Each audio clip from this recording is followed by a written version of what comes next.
Yeah. Okay.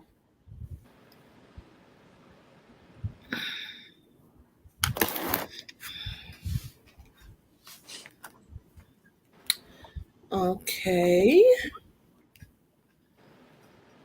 We are live.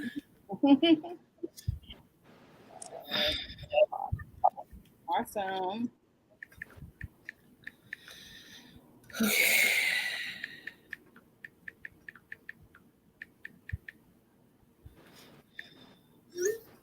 This little like whole heat.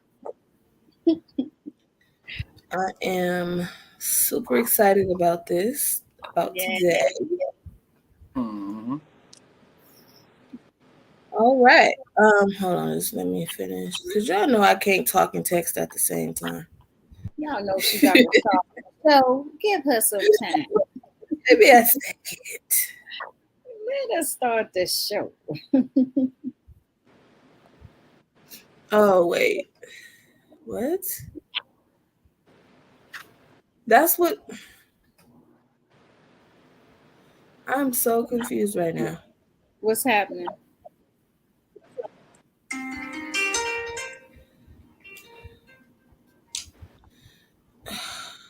What is going on? The error occurred, so I think we were live. Why It does still it say keep doing live. that? It say I live know. on. Why is it saying live on my side? Say live on mine too. I think Okay, I it's never. only live on YouTube. I think the Facebook is what's having a hard time. That's what I Oh, see. And I went live by the time I was supposed to go live. So I don't understand why I'm getting these error messages. And it keeps saying that. Let me see. well, this can be all edited out. This is so retarded.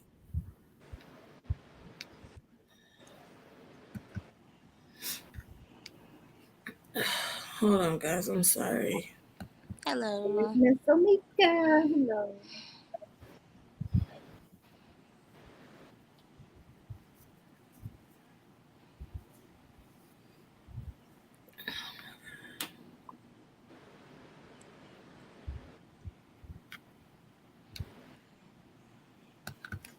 Hi, Amika. Oh my God. Okay. I'm just going to remove it and then try again because this is okay. Please stay tuned. There's Papers. some technical difficulties. Oh no.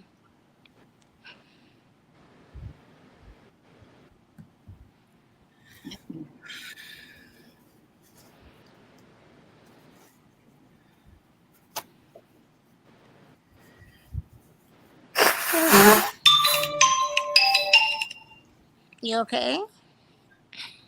Yes. I had to go outside to take the trash out and allergies, man. Mm. It is just, it's just giving me the blues right now. Okay, save the changes. Hopefully this works because most of our viewers come from Facebook. So Is it working now? I'm I'm I'm trying to get it together. We'll see if it does.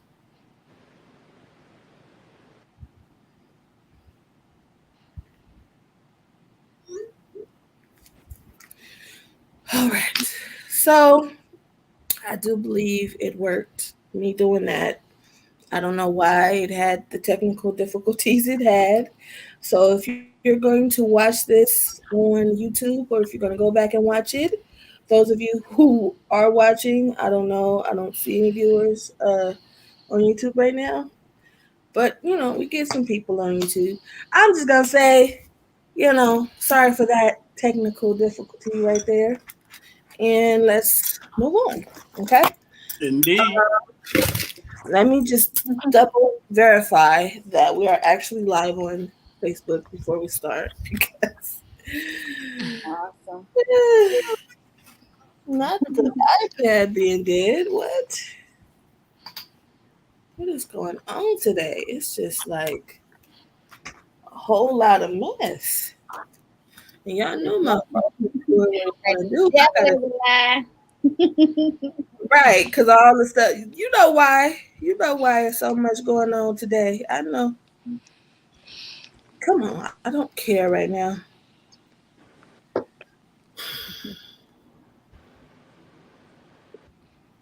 Okay.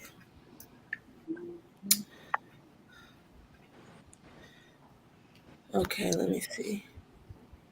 All right, we are live. Okay, let me make sure. Yes. All right. That's all I needed to know. All right. Hello, everyone. Thank you all for watching. Truly appreciate it. Those of you who are going to join us, I don't quite know what's going on with the viewership because whatever. Anyways, that don't matter. It is a brand new day. I'm super happy that I woke up this morning. I'm grateful. Okay. I'm grateful that Amen. I have full use of my limbs. So I think it's going to be a beautiful day. It has already been a beautiful day. With that being said, I want to introduce myself so that I may let the others on the panel introduce themselves. All right. For those of you who do not know me, I am Shabreon Howard, aka Shabreon the Advocate. I have a lot of AKAs, so I'm gonna stop there. But I will say, personally, I am a sickle cell advocate. I'm a mental health advocate. I have been diagnosed with sickle cell SS. I'm also the daughter of a sickle cell SS warrior. My mother passed away from complications of sickle cell when she was just 25 and I was 7 years old. I'm also the proud mother of a 8-year-old sickle cell trait warrior. And I'm a writer, author. I'm also a filmmaker, photographer, all around creative being, and I use my creativity to bring sickle cell awareness to all, to everybody, not just patients, but everyone. And that is who I am. So, Miss Felicia, would you like to introduce yourself? Sure. Thank you, Shay. Hi, my name is Felicia Hunt. I am a certified sex coach. I too have sickle cell. I have SS. I am a sickle cell advocate and a sickle cell warrior. I help women who are looking to move from shame, pain, and guilt to get to the other side of freedom in their sexuality. And I'm the proud founder of Sex Coaching and Sex Education Services. And I'm glad to be here with you today.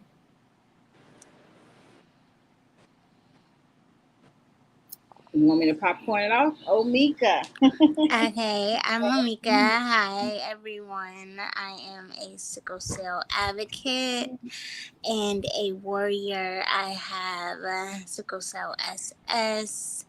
I am the owner of Sales, which is a sickle cell jewelry line, and co-owner of No Pain in the Playroom. And yeah, that's it. Okay. My name is D'Angelo Simmons. I'm the founder of 365 Never Ending Fight, based out of Cincinnati, Ohio. SC Hemoglobin. Um, I'm an advocate, a mentor. Um, I basically speak to how sickle cell is the common denominator in all areas of my life and others' life, and how to basically maintain and thrive and grow through the experience dealing with sickle cell anemia. All right. So we are waiting for a couple more people, but we're just going to kick this whole thing off. The topic or title of the topic for today is You versus You. Now, I mean, I think it's pretty self-explanatory what what that means, but I will just give a little insight onto what my thoughts were when I picked that title.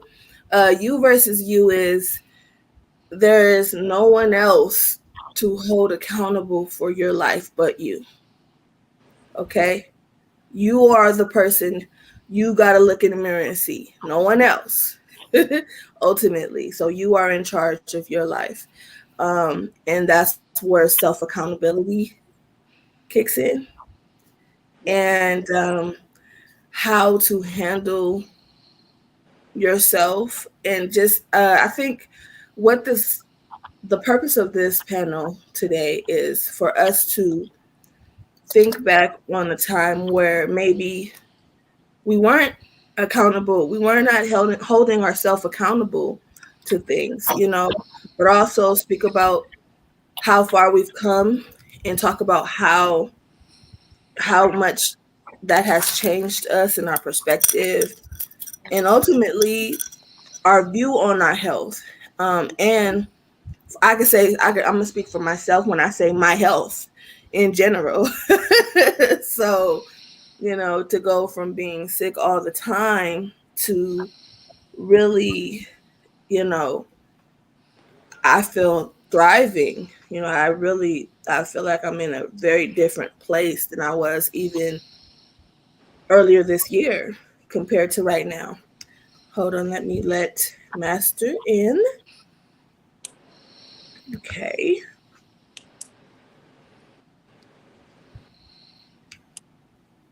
Oh, I didn't mean to do that. This thing is. Hold on, Master.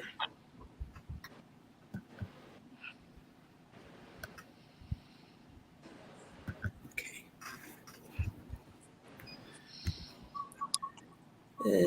Okay, there we go. I was going to say, why is it not working? All right. So we have another edition. So while I am trying to share and speak at the same time, I'm just going to give Master the floor and let him introduce himself real quick so I can do this for us right now. So, Master, can you please introduce yourself? Yeah, my name is Master Bird. I'm from Chicago Heights, Illinois. Uh, A little louder. oh man, hold on. My name is Master Bird. I'm from Did he Chicago freeze? Heights. That's good. Yeah, that loud. That's good. Oh, all right. Yeah, I'm Master Bird. I'm from Chicago Heights, Illinois. I'm an artist, a father of 2.1, of 1. Wait, 1.5. Yeah, and I advocate for sickle cell anemia. Uh, yeah, that's pretty much it.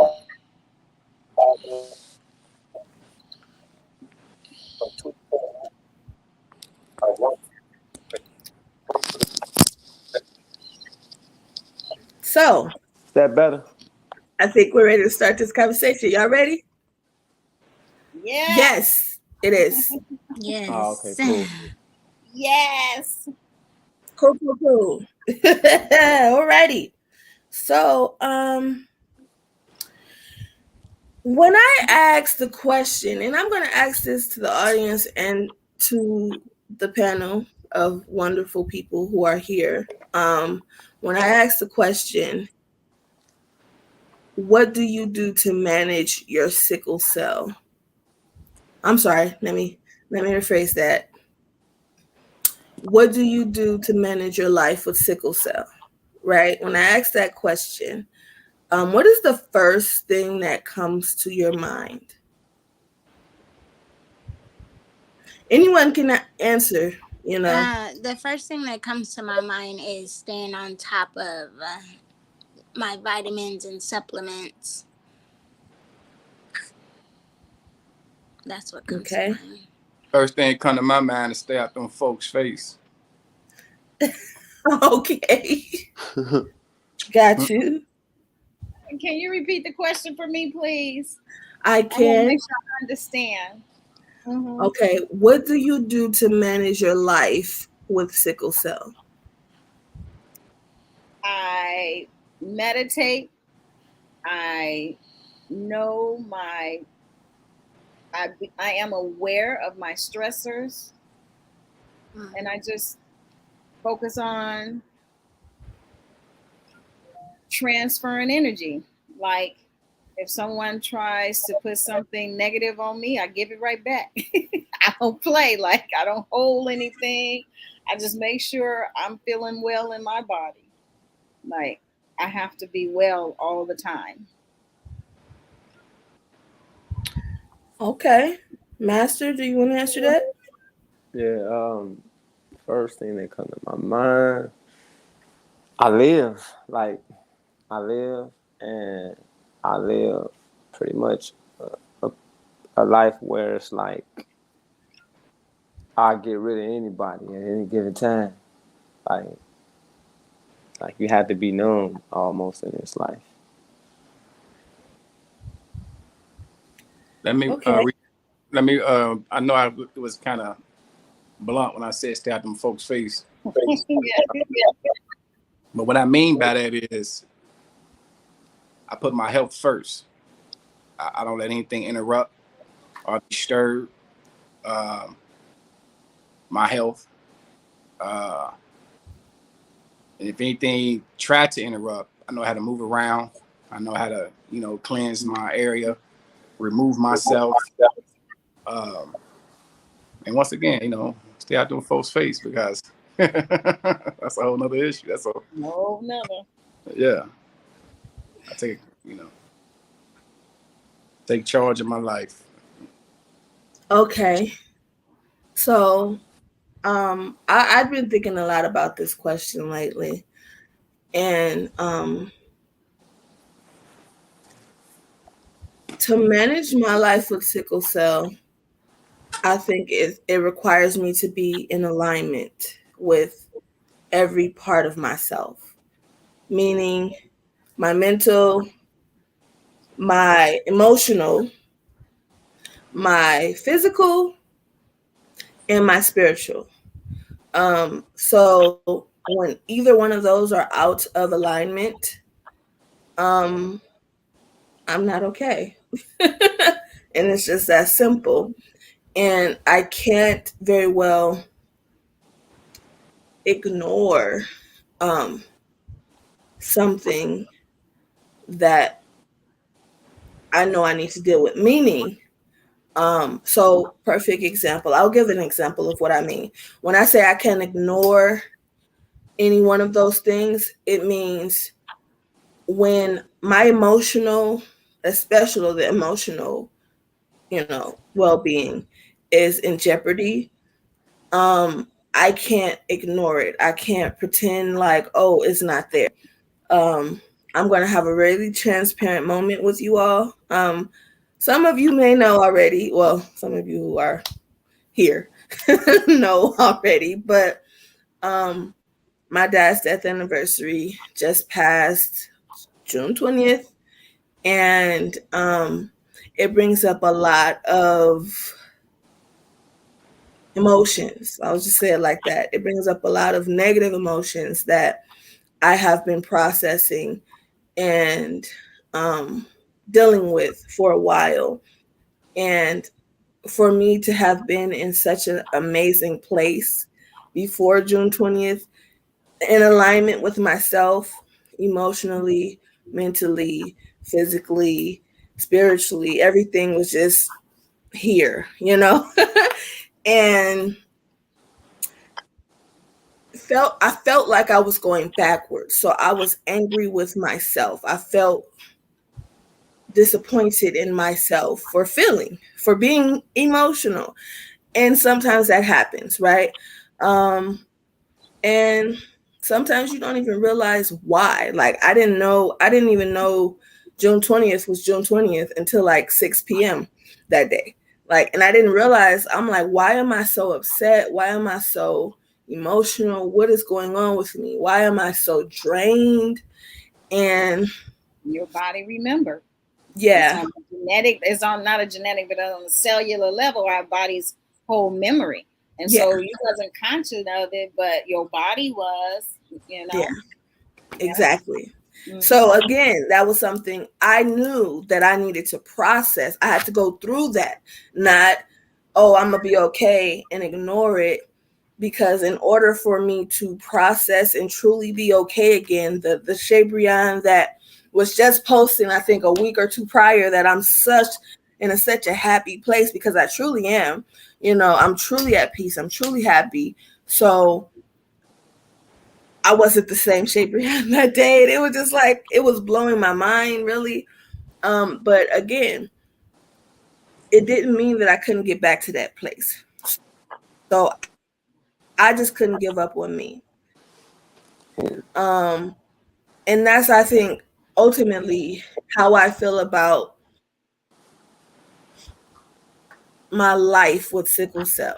I have to understand that I still have life issues. I have. It is not something that ultimately decides anything. It can want to, but I am in charge of me. And at the end of the day, when I look in the mirror, I have to hold myself accountable. So again, that goes back to self accountability. Um, how can you guys name like just a couple ways that you may hold yourself accountable? Dealing with sickle cell. Just life, sickle cell life, in any way, shape, or form. Two or three ways you may hold yourself accountable. Yeah, I hold myself accountable by knowing that I have to be responsible for my character, for what comes out of my mouth, and how I carry myself. Um, that's whether I'm with family, friends, or in the public, or in the hospital. I believe that if I have good character and I'm always kind with my good character, that I believe that I will receive the outcomes that I'm looking for. And when I don't receive the outcomes that I'm looking for, I don't take it like it's a negative thing. I don't take it like it's against me. I don't take it like I did something wrong and those people are doing something to me. I used to think that way. I used to think that people were doing something to me, but I learned that I had to look at myself. I had to look at my behavior. I had to look at how I thought about things. And what it ultimately showed me was that I had a low self esteem, or I didn't think highly of myself. I didn't value myself. I didn't know my worth. So when you don't know your worth, when you don't know your value, then your outlook or your perspective is going to be warped. And you're going to think that people are doing something to you when you actually are doing it to yourself. So I became aware of that. And then I had to check myself and say, well, what kind of person you want to be, Felicia? The old way of saying my name because I allowed that for so many years. But the real pronunciation of my name is Felicia. What do you want to do, Felicia? What? And so I said, I want to be responsible for what I do, and what I'm not responsible for, I'm going to give it back to others because I noticed that was what would be making me sick and not well.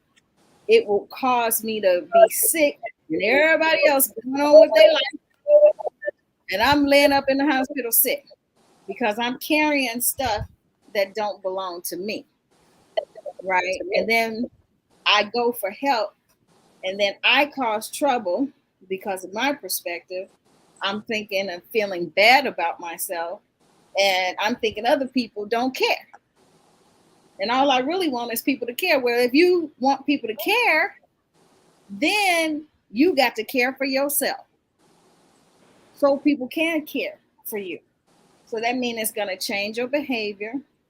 It's going to change the way you talk, and it's going to change how the whole outcome happens for you. And so that's what I do for myself. And those are the three things that I become aware of for myself. Thank you. I'm gonna tell you a story, right? Mhm. Coming back in when I was in my 20s, I used to go out a lot and drink. Mhm. Wake up every morning and I mean excruciating pain. It was time I had to wake up and go to the hospital. Then I heal up. Then I repeat the same thing. Go out, have a drink. At the time, my drink was Tanqueray. So I was drinking Tang, and I do that over and over again. I did that for years.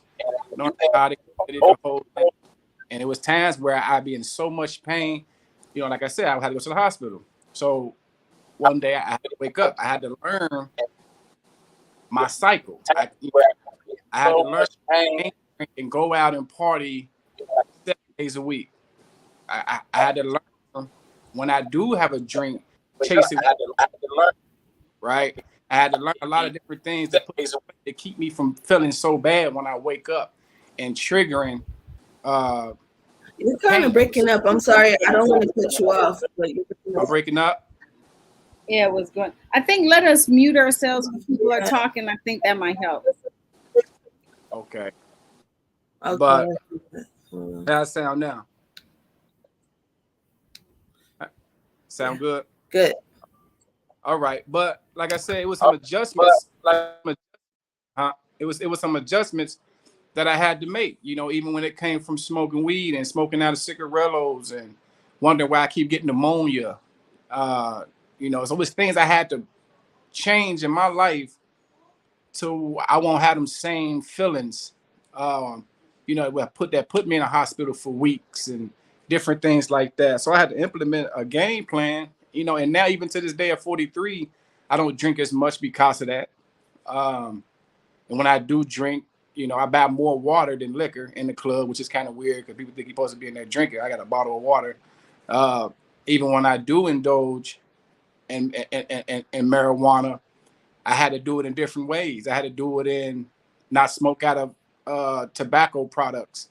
I had to learn how to, you know, even smoking itself is bad. So I had to learn tinctures and gummies, and so basically taking my issues that I used to have when I was younger and all the pain that came from it, and find another way if I was to still want to indulge, find a healthier way to indulge.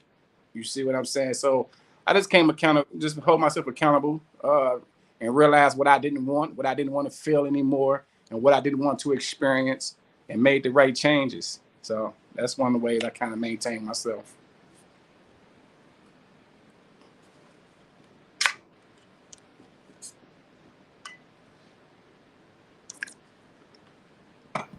Okay, is there anyone else who would like to speak? Or I can speak. Y'all know I have lots to say.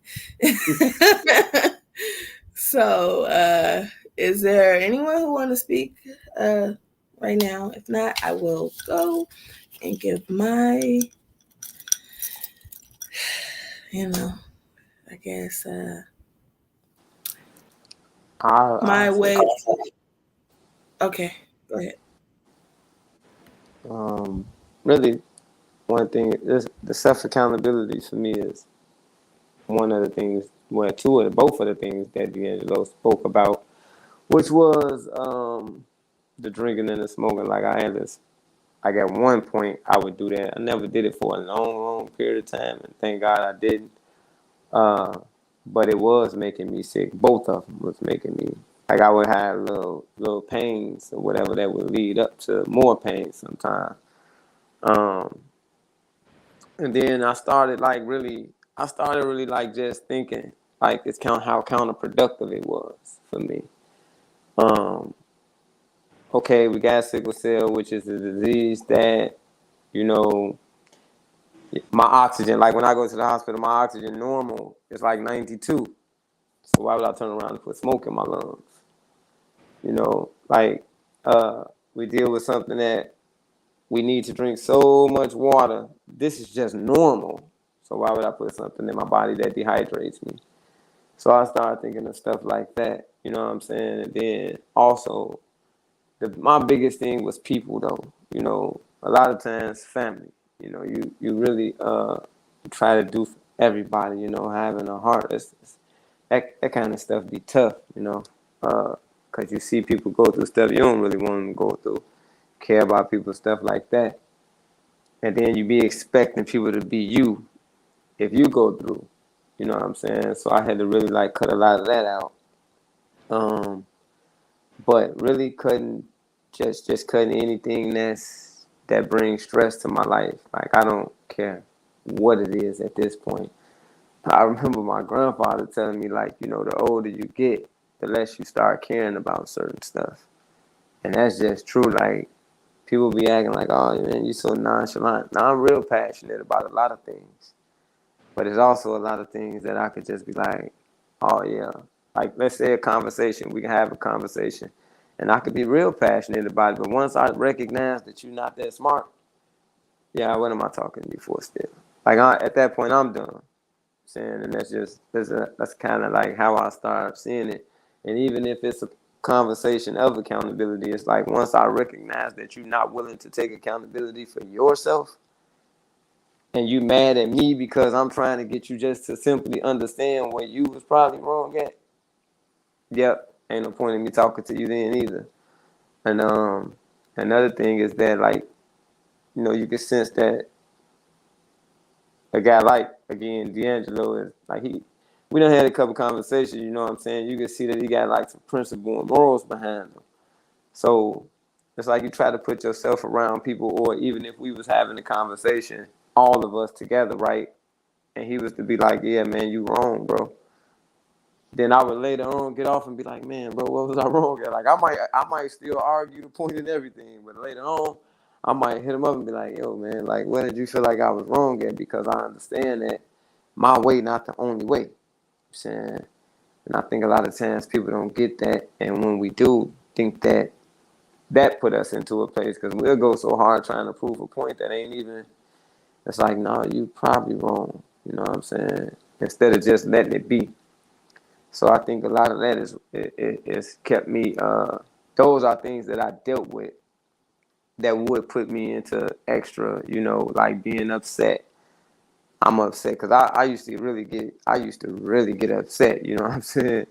And so I had to stop a lot of that. So I haven't been in the hospital admitted, and I think since 2018, since 2018 that I haven't been admitted since. But those been the times too where I was willing to cut people off like at will. Like no matter how much I love you, I love me too.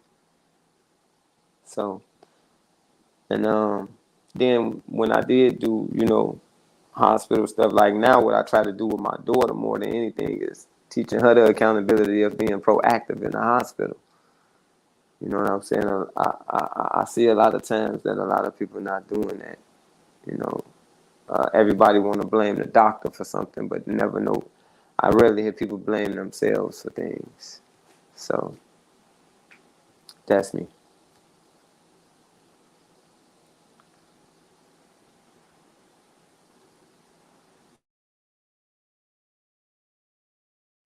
Hey, can I piggyback off of Master? Go right ahead. Go right ahead. Cause I got some stuff I need to get off my chest. So What I I'm gonna let y'all, you know, cause I don't know how long it's gonna take. This is what I'm saying. Y'all say what y'all gotta say, and I'm not saying y'all ain't gonna have a chance to say more. I'm just saying I got a lot to say. now, you know what? I just want to speak for the accountability in the hospital. He was saying. I just want to, Mhm. you know, Go ahead. ad lib on that because it was times where I'd be in the hospital. I haven't been in the hospital in 6 years, thank God, knock on wood. But when I'm in there, it's times when I've been in there and I would have to go for walks at night on the floor or jump on the bike, the exercise bike. And different things like that, and prep myself to go out, to come off the PC pump, to go to oral medicine, and make sure I'm drinking my water, and so he 100% right. Sometimes when people lay up in there, they just taking these folks' word for it. You know what I mean? And sometimes it don't the results don't come out. You find yourself in there a little longer. So you do have to be proactive. You do have to hold yourself accountable and realize, okay, I'm not trying to be in this is my cutoff time on this narcotic. I should be here by such and such a date, with this narcotic if I do X, Y, and Z. And if you can't make that deadline, don't beat yourself up, but you do have to work towards getting out of there, whatever that means. Healthy conversations, healthy diet, depending on what you eat. You don't lay up in there eating cookies and cakes and different things. Like, cause don't get it twisted. I was one. I got my hospital go-to food, but just more or less exercising a little bit as you can. Get up out that bed. There's a lot of things you really can do to help push your exit date a lot closer versus farther away. But patients really do need to hold themselves accountable when they get up in there, if they can, if they're able to. If you're not, that's a different story. But if you're able to, yeah, strive for it. That's that. Yeah, bro, I see so many people, like just the whole community, call themselves warriors. But I see a lot of people who don't have no fight in them when they're in the hospital, though. And people think that the fight is, oh, well, I'm living. Nah, man, you just living. Are you fighting, though? Like, you just living. It's a difference, yo. It's a difference. Like, a person gets sick, and because you feel like you made it to a certain age, oh, man, I'm a warrior. I'm fighting. You're not fighting, man. You living for real. You just actually existing. First of all, Master, thank you. I was just about to correct you. Living and existing. Yeah, you're existing. Like, and so it's two different things, you know what I mean? Like again, when you say you get so many things, but look, I've never had acute chest in my life. I'll be in that hospital. Once I found out how you get it, and when they say, oh yeah, you lay on your back too long, you can get this or get that. I'll be up in there, you would think I was rotisserie gold the way I'll be up in there turning, man. I'll be every few, you know what I'm saying? I'll be turning. I'm laying on my side, I'm laying on my stomach, I'm laying, man. And not many men even like laying on their stomach. But I lay whichever way they need me to lay, man, because I want to get up out of here, and I want to get up out of here, like, quick. You know what I'm saying? Like, so, yeah, it's a lot of people that this whole word warrior over the years, I can say that I've seen some, but I can say that I done seen some people that I'd be like, man, listen, you need to stop calling yourself a warrior. Cut just the cap. You submitting, man, I just think it sounds good. I think it sounds good. This is why I named my nonprofit here in Cincinnati 365 Never Ending Fight, because it is a fight. I mean, boy, don't get it twisted. I like it is what it is, but it's a fight, man. It's a fight every day, just to be productive, to be a spouse, a father, a mother, a sister, a brother, a employee, or both. Like, sickle cell is the common denominator, because while you're trying to achieve your goals, you got this enemy that's constantly swinging on you. You know what I mean? Constantly assaulting you out the blue, hitting you with a clean chin shot. You got to have to learn how to roll with it. Take that punch and keep pushing. This is why I say 365 Never Ending Fight, because it's that every day. The warrior, don't get it twisted. I take my head off to the concept. You know what I mean? But to me, I'm in a fight every day. You know what I mean? Some days might be a 15 round. Some days might be 2. Some days I might get hit with a clean one. Some days, he might nick me. But at the end of the day, I have to learn how to understand my enemy. The same way with boxing. You got to study your opponent. I study sickle cell. Man, facts. I learned from my previous crisis. I learned from my previous hip replacement, shoulder replacement, things. I learned from I study my enemy, and that's just what it is. Like, but that's why, man, yes, it is a fight, man. It is a fight, the narcotic fight, the mental health fight, the physical fight. I started fighting mental 3 years ago, when it creeped up on me and hit me with a clean, when I found myself calling 911 because I'm thinking I'm about to tap. You know what I mean? And found out that's anxiety. And I never experienced that day of my life. But once I figured out what anxiety was, I learned about frequency therapy. I learned about just go on walks in the park and get a therapy dog and things that help my mental to distract me from focusing on getting old, I'm about to die, I'm gonna die. Or everybody, oh man, I know somebody with sickle cell, they died last year. I'm so sick of that concept. Like, you Man, know, listen. it's like so. Man, it's one thing to fight physical pain. I'm used to it. I mean, I got a lot of metal in my body, but that mental, that was a whole nother beast. I got a therapist, I got a psychiatrist, I got a holistic, anything that can help me channel my thoughts. You know what I mean? That's what I'm gonna do. You see what I'm saying? So this is why I call it 365 never ending fight, man. Because it is a fight, man, on the daily. That's it. Okay. Before Omika, do you you have go, anything you want to okay. When people tell me that, bro, I be like, yo, people die every day, b. That's what I tell them. Don't come and tell me your brother died. I don't give a about it. Like, don't come and tell me that your brother died from sickle cell. I be like, yeah, and it sound bad. I know it do, but you sound bad. You know what I'm Right, saying? You come and say, oh man, my such and such, my such and such died from sickle cell, and you normal, and you talking to me with sickle cell, like right. my brother died from sickle cell. I just say people die every day, b. Gotta And they say, be like, that's so insensitive. And I'd be like, yeah, exactly. This is exactly how insensitive you sounded. Like, when you told me this, do you understand that you telling me basically like I have this, bro? You telling me, oh yeah, my brother died when he was 45. Like, are you trying to put the day on my day? right. Well, bro, I'm Like, yeah, 43, I man. don't want to hear that, bro. Talk to me about something different. So I tell them, people die every day. You'll get over it. Gotta say that. Yeah. Okay. Omika, is there anything you want to add? No, you could go ahead. Okay. So the ways that I hold myself accountable, honestly, is self-discipline has a lot to do with self-accountability.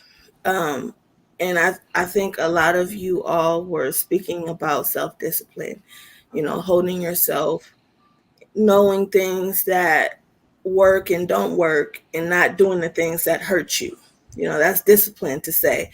And that's true. I just this week, I had this icy and it was really sweet, and I was like, I can't even get halfway down, because if I do, that's way too much sugar, and I know inflammation is a problem for me. Not only is it a problem for me, I have kidney disease. So my kidneys cannot process a whole lot of sugar either. Not only that, but I can't take any anti-inflammatory medication, if that so be the issue that I create for myself. So guess what I did? I gave it to my child because she's a kid and she can have sugar, but she's not gonna have it all at once. But it's like sometimes you have to know your limits, and it's okay to have those limits about yourself. It's okay to check yourself. And I think one of the main ways that I've checked myself is I had to look in the mirror and realize that I was a victim of sickle cell. I was in a role in a victim mentality for a very long time. And I didn't even realize I was.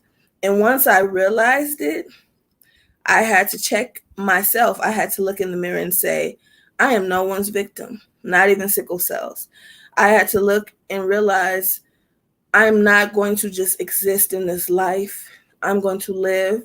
One of the things that Master was talking about earlier, personally, it it reflects really well with me, because when you go through so much in your life, like I have, and everybody's been through something. So I can't. The world don't owe me nothing. The world don't owe anybody anything, right? Nobody owes you anything. You owe you. That's the only thing. I owe me, and you owe you. Everybody owes themselves. Other than that, no one owes anybody anything. And so when you realize that, and you realize just because of the things that I've been through does not dictate where I'm going, and it does not dictate how I am supposed to treat others, nor does it dictate how they're supposed to treat me personally. And that goes for even doctors and nurses and being in the hospital. Um, I just want to bring up a conversation that I had with Felicia, Felicia, the fact that there, when I was younger, there was a point where there was a lot of stress in my life at different points, different aspects, um, all at once. So I was in college. I had issues with keeping up with everything because I had a full load. I was dealing with sickle cell itself, not knowing myself, not knowing my body, right? Trying to get to know that about myself, trying to get to know my body. Also, personally, in my love life, having issues with my relationship issues, school issues, family issues. It seems like I was just getting hit at every turn point, to the fact where, of course, it's going to affect my health. It's going to affect how I deal with my health as well, to the point, again, where I got sick, of course. And then when I would get sick, it was like I'm focusing on that pain because everything else is so hard to deal with at this time. So at least I know I can deal with this. I can deal with the pain because everything else is just out of whack, you know. And then ultimately getting worse, ended up in the hospital and avoiding getting out because I have to go back to my life. I have to deal with all of those things that was really hard to deal with. And so there was times when, yes, of course, I was severely sick. And there were times when maybe I could have got out of there sooner. There was something I could have done to expedite my transition from hospital to home, right? And I was just in that state where you don't want to deal with everything outside of this. So then you deal with, okay, I can deal with the hospitals. I can say, oh, I need to be here longer because in my head, oh, my body's not okay because I'm in this constant state. When really it's just the fact that I don't want to deal with it. I don't want to deal with life. And so I'm here longer. And I'm going to fully admit that that was me as a very young adult, not knowing life, not knowing how to deal with life or sickle cell. I had so much on me in my plate that ultimately that was me until I realized what was happening, because sometimes you're in that state and you don't even realize that that's what you're doing. You don't realize, you know what? I don't need to be here a whole week. 3 days would have sufficed. 2 days. You know what? When I started feeling that pain, had I just cut everything off and understood myself and got more in alignment with me, guess what? I probably wouldn't even need a hospital. Had I not went out drinking when I already knew I wasn't feeling good, I went out with my friends to escape the crazy that was my life, knowing, oh, you're stressed out, oh, you're emotional, oh, you have all these issues going on, but you're going to go drink and dehydrate yourself and you expect nothing to happen. You're going to have to deal. And it took for me to realize none of this is going to help me get better. And I wanted to be better.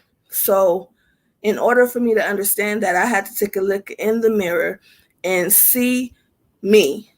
I couldn't see anybody else. I couldn't point the finger at anyone else, because ultimately, and I've said this before, I've been in a relationship that was very toxic and bad. And so when it was like, when someone will mention, oh, well, this person put you through a lot. I had to account myself to all of that because he didn't make me stay. He wasn't holding me hostage. He didn't make me stay with him. I put myself through that.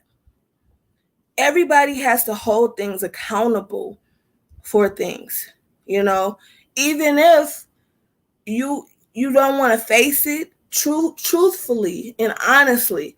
There are things that are going to be so hard to face, so hard to deal with in life. Trust me. I know. Okay, I've dealt with a lot of craziness, and truthfully, if I didn't, I wouldn't be where I am today. I wouldn't have the peace that I have today. I wouldn't have the joy that I have today. I wouldn't be in the place to have this conversation that I'm having. I wouldn't have the friends that I have. The friends that I have are amazing. Just the camaraderie. And it's not about having the same opinions, because I don't always have the same opinions as my friends. I don't. But we have the same, we're like-mindedness. You know, we are in the same boat of we're not letting life in general hold us hostage, nor sickle cell, because most of my friends have sickle cell. Life nor sickle cell will hold us in bondage, because for what? What does that prove? So ultimately, at the end of the day, I hold myself accountable by knowing that it's me at the end of the day. No one is in charge of my emotions at all. Right. No one is in charge of my feelings. No one is in charge of how I react to situations. And sometimes most of the times I'm in control of everything. Sometimes I might lose my temper a little bit, but at the end of the day, I acknowledge where I went wrong, and I realize that, and I say, you know what? This is how I'm going to better myself. Acknowledging my faults and realizing I can and will be better. I would like to interject. Go ahead. I'm glad you are able to come on here and tell your story after we had our conversation, because that's what I do. I love to empower women. And so I know too, without a shadow of a doubt, I know exactly what you're talking about. I learned that at a very young age, dealing with life, because I didn't understand that I have this thing called sickle cell, but there's life too. And that's the thing. And we want to, I won't say we, I don't have no mouse in my pocket, but I wanted to mix the two together.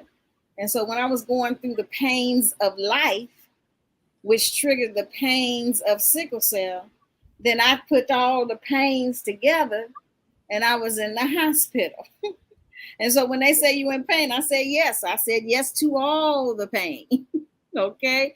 Never taking the time to identify what pains am I going through.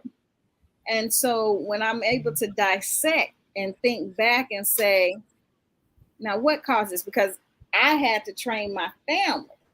And then they start telling me, asking me, so what do you think caused this? You know, and I used to hate that I taught them that, because I just wanted to be miserable sometimes. Like, let me just be in my pain. You know what I mean? I don't want to be held accountable for being in my pain, because I was thinking about the mental part. Like D'Angelo said, the mental part. I didn't have any help. It wasn't about, when I was growing up, we didn't know anything about therapy. We didn't know anything about getting help. It's like whatever mental health or illness you had, or, feeling depressed and all that stuff, you just dealt with it back in the day. And that's what we had to do. We watched our parents and we did what we had to do. And so that was my coping mechanism. If I didn't want to feel and I'm in pain, I'll take that little pain of sickle cell with a lot of pain of life. And I'll be like, I need a shot. I need a shot. Give me a shot. Why? Because then I ain't feeling nothing. I'm sleeping. I'm cool. But then one day I woke up. I was like, this is not healthy.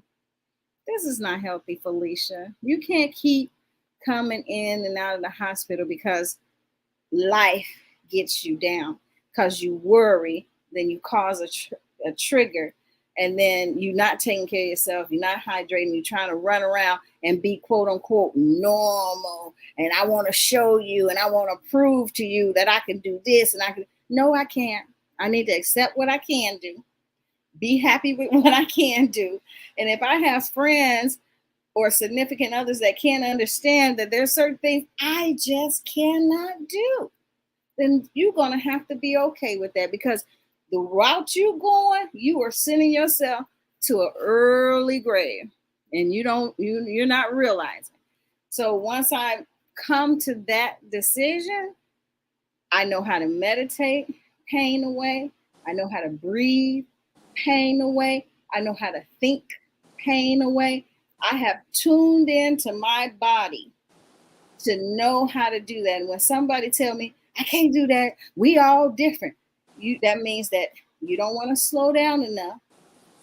You don't want to put yourself in a situation to test your power out, because we are made in the image of our Heavenly Father, Mother and Father, whatever you believe in, your spiritual high power.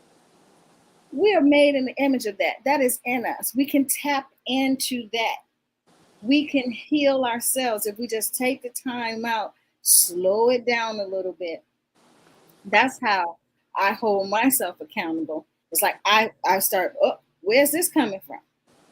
Do I got something on my mind? Did I do something wrong? Did I eat the wrong thing? I try to figure it out before it gets full blown. And then I try to take care of it. And I hate the word try, but I take care of it. I dove in and I look at it for what it is. And I be honest with myself. And when That's I'm a big honest, thing. go right ahead. What'd you say? Oh, I was just saying that's a big thing. I was Yeah, listening, you got to be but I was honest. still mute. Yeah, you got to be honest with yourself, because that's the type of work I do. That's why I became a sex coach. That's why I'm working on my doctorates to be a marriage and family therapist doctor. I'm almost finished. It's taking me a long time. Boy, I'm in and out of the hospital, but I'm not in and out of the hospital because of having crises. There are other complications as a result of having sickle cell that happen. And to address the question, it says, what do you do to manage your life with sickle cell? That's it. That's what I do. That's how I manage my life. I stopped worrying about what other people thought about me, and I started caring about what I thought about myself. And I gave myself permission to say, I am valuable. I am worthy to be loved. And if no one will love me, I will damn sure love myself. And that's it. Thank you. Yeah. She said, It was something you said That's too. You were saying important. how. Go ahead, Amika. I'm sorry.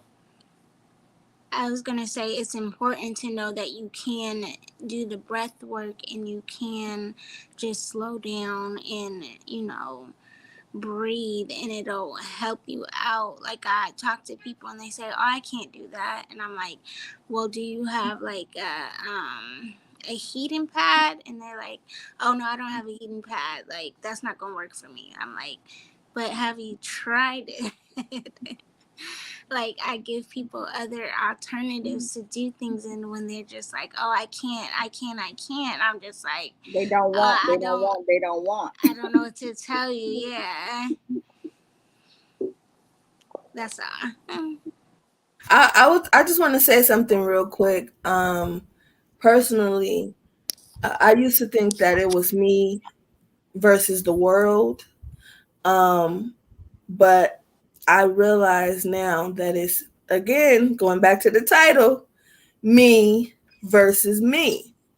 And sometimes I am the only, not sometimes, a majority of the times, I'm the reality of the situation. I'm the only one who can stand in my way. No one else can stop me but me, right? So to place excuses on, and that's why I will always and forever be grateful for my father and one of the things that he taught me, especially one of the main things he's taught me is there is no such word as can't. I used to get in trouble for using that word at all. Like I can't I can't. Like I could not use the word can't with him. It didn't matter what the situation, it didn't matter what we were talking about. I would literally get in trouble for using that word. And now I hesitate even using it now as an adult. I'm 32 years old and I still be like, can't. If you realize how I say can't, it's like like, ooh, I don't know. It's that hesitation there because it's just not a word that I was taught to live by. And I'm so grateful for that because it allowed me to realize I could not make excuses for myself. And that ultimately is what my father was teaching me.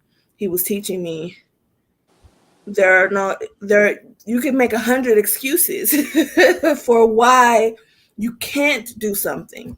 But if you only have one reason why you can, that's all you need. Personally, professionally, any type of way, if there's everything seems like a loss, but you have one reason why you can, that's all you need. And just give yourself permission to realize that. um I'm a pass the torch because I feel like I've been talking. Omika, I really would like to know your thoughts on, you know, just how stay self accountable in different ways. I keep myself accountable by knowing how much I mean to myself. I have to have self-worth. I have to have self-value for myself to even care if I get up in the morning. So I keep myself accountable by making sure I make a to-do list and get those things done. If I say I'm going to do this at a certain time of day, be accountable to myself to make sure that I do it. Just like if somebody had work at 4 o'clock, your boss wants you to be at 4 o'clock, be at work at 4 o'clock, you're going to be there at 4 o'clock because you value that job, you value your boss's opinion on you. If you don't value yourself, how are you going to be able to value someone else? How are you going to be able to, live a life that's worth living if you don't have some accountability for yourself? So I just make sure that I value myself and put myself first every day.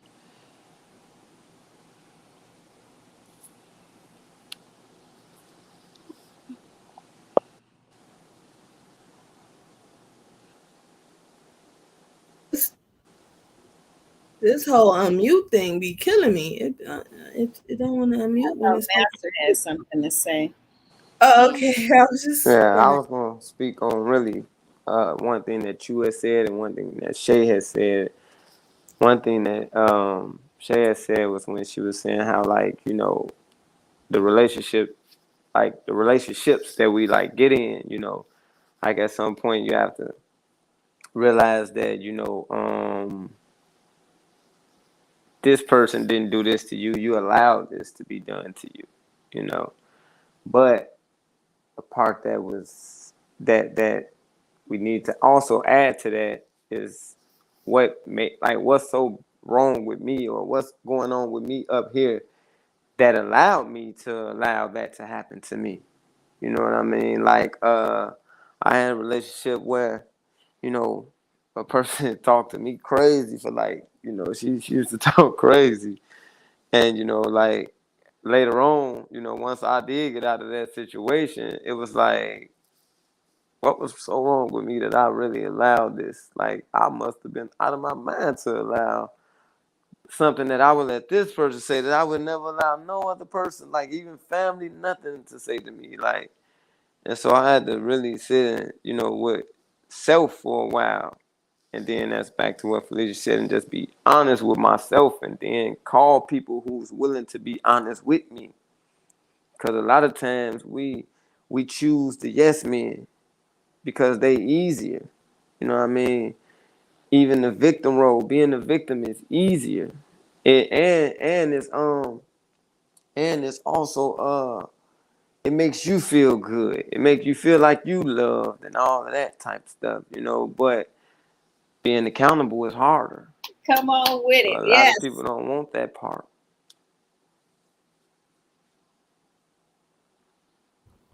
So that was what I Nah, had to say. you speaking for real. No, honestly, like that's the truth. It's much easier to play the victim than it is to look in the mirror and say, well, what was my part in the situation? What was Yeah. my role? You know, um, And on and top of that shit, you're gonna get people that's gonna be like, "You all right? You didn't do nothing wrong." You're gonna get that too, which is confidence. Like you're gonna get all of the that. enablers, yeah, So you get to play the yeah, victim, not do no work to fix nothing about you, and you get Right. all Birds these of a people feather feeling. flock together. It's like, Yeah, please don't flock with me. Tell me the truth. it's almost like being the victim is a win-win to the weak. You know what I mean? But really, it's really like it just keeps you weak. Saying like yeah. it don't put nothing in. It don't. Being a victim don't add no value to you as like your character or like integrity. None of that don't add no value to you. It keeps So you in the so dark. it keeps you small, right? Yeah. And Yeah. so I literally was just talking about this, right? Because if your circle is a reflection of you, right? So the people in your life who are closest to you, the people that you think to say, oh, I need to call, I ain't heard from, or you speak to every day, those are the people that is a reflection of who you are as a person, right? So here's the thing: a lot of people can be put off or even upset when someone tries to call them on their bullcrap, right? I'm Man. going to speak personally for myself. And Master, I think everybody, Amika, Felicia, all y'all know, I'm the first one to be like, am I wrong? Because am I tripping? Because I Yeah, need you to know. called me a few times asking me about certain things. You know what I mean? Like you called me a Yeah. couple times And it's trying to. because I expect, and not I expect the people that I care about to be able to come to me and tell me when I'm wrong. Because I don't want to be wrong. I want to be better. I want to evolve. Iron sharpens iron, right? So if I get a little burned, a little cut, a little nick here and there because I need to know the truth about me, I'm okay with that. You know, Yeah. I've never been, as someone who is constantly trying to grow and evolve, the mind state I'm in now, I don't want to deal with a person that's just going to tell me what they think I want to hear. That does not do anything for me. That does not please me. I That's don't want to be why pleased.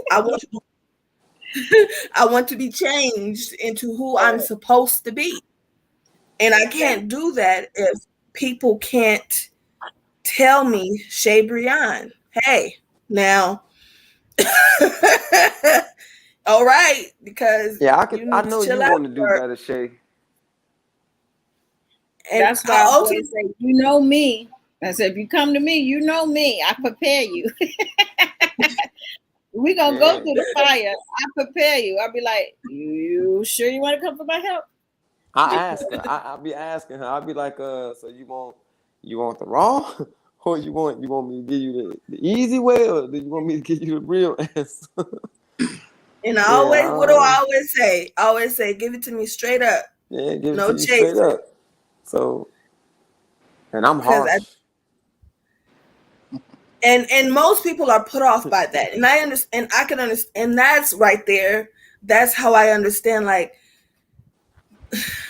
there are a difference of opinions and a difference of people, and a difference between being enlightened and trying to better not just yourself but others around you, and knowing that you're doing it out of love. You're not doing it to belittle someone. You're not doing it to make someone small. You're not trying to, you know, I don't know, like make your light brighter, because it dims your light to try to put someone else's out. It does. Mm-hmm. And that is not the goal. The goal is always to better yourself. Let me make it personal. My goal is always to better the people around me. My goal has never been to just diminish someone's light and take from them. Um and I'm just so grateful that I have people around me who has the same goals, who are like-minded. um it really does mean the world to me. It truly does. I don't think that I think people take for granted good people. I think good people are truly taken for granted because they feel like you'll always be there, or they feel like, oh, you're such a good person, you're not going to want to say enough is enough. But that's where, again, math is real. That's where self-worth comes in, and knowing your worth and knowing how to say, you know what, I'm worth way more than this, than to lower myself to whatever level or standard you're trying to put me on. um and just being able to walk away when, not fighting the energies that are trying to constantly take, but just walking away. Just walking away. Knowing when to, that song, you got to know when to hold them, know when to fold them, know when to walk away, and know when to run. That is like the realest song ever. I truly feel that. Like, because you really do got to know when to do all of those things. Um, so I just want to make sure we lost Omika. So, D'Angelo, do you have anything that you want to add? You've been Yeah, quiet for yeah. a while. Just more or less being accountable, how to maintain yourself. I know one thing that helps me is when I sit in front of these doctors, when you get a new doctor, right? You Hmm. got a whole song and dance and convince them that you're not a crackhead. Uh, convince you Facts. that's one thing, a pet peeve of mine, because when you got to live that Mm. lifestyle where you're trying to convince a doctor you ain't a crackhead, a pharmacist you're not a crackhead, uh, uh, um, pharmacists count your pills, or even been in a relationship. You know what I mean? Trying to convince them, that you able, you know what I mean, where you're not looked down upon. When you put health first, you start making better decisions. You know what I mean? You start learning how to, once again, stay out them folks' face when you come out to these doctors. You know what I mean? When it come down to getting your prescriptions, and they sitting there asking you, well, how many did you take? And why you run out? And, as a 43-year-old man, sometimes you got a 25, 27-year-old doctor chastising you. You see that don't sit well with me. You see what I'm saying? And you know what I mean? Because like I said, a lot of these doctors, especially when you get tired of getting looked at as just a chart, sometimes they don't even look into your chart, look into your history and see who they really got sitting in front of them. You just another number. You see what I'm saying? So when you get all that, man, so at some point in your life, you got to take a step back and reflect upon yourself. Be honest with yourself. You know what I mean? Put once you put health first, once you put your well-being first, man, you don't see nothing else. You see what I'm saying? Like Master would say at one point, man. I used to be an angry type person sometimes. Sometimes I can just show my emotion. I can, say disrespectful words to a significant other, but at some point you don't get nothing from me because when I get mad, my back go out. I'm aching. I'm in all this pain, and you see what I'm saying. So it's like, why even bother? So instead of dealing with you, I'd rather walk away. You see what I'm saying? I'm not gonna hoot and holler and sling mud. For what?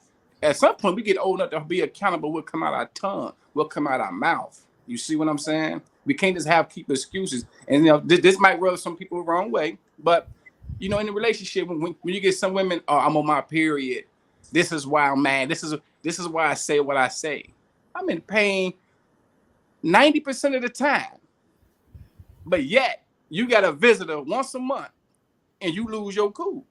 I get that it could be painful. I get that your emotion could run right. You know what I mean? To be off the charts. But come with sickle cell and the narcotics, my emotions be all over the place. But I don't spew that negative energy onto you.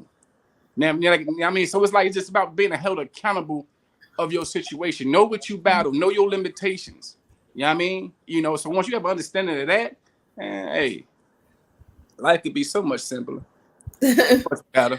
Well, Lauren will say it could all be so simple, but you rather make it hard. It can. It's just all about acknowledging what you got as a person that deal with a chronic illness. And I'm gonna tell you, I don't even like this. My worst thing is for somebody to pull out a little bitty violin. My worst thing is for somebody, and you know what I mean, because it's not that. That ain't what this is. It's me acknowledging my opponent. It's me. It's me recognizing the man in the mirror. You know what I mean? My insecurities, my hangups, my hurdles.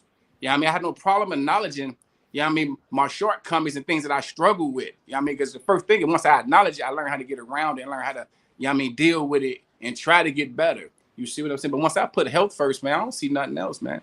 I don't see nothing else. Anything that come between me and trying to push me into that hospital, hey, nah, I ain't going. So when you speak on the violin, you talking about the sympathy. Yeah, the sympathy. Yeah, I hate that. I hate it. That's why I don't tell people I got sickle cell, bro. That's why I don't really tell people, dog. Like if it's a woman, I'm gonna talk to her about her health and stuff like that and all that. But just to see certain things with her. But at the same time, you'll figure out I got sickle cell when I go into crisis. That's when you will know. Yeah. I want to piggyback on what D'Angelo was saying about when you approach things when you have a new doctor.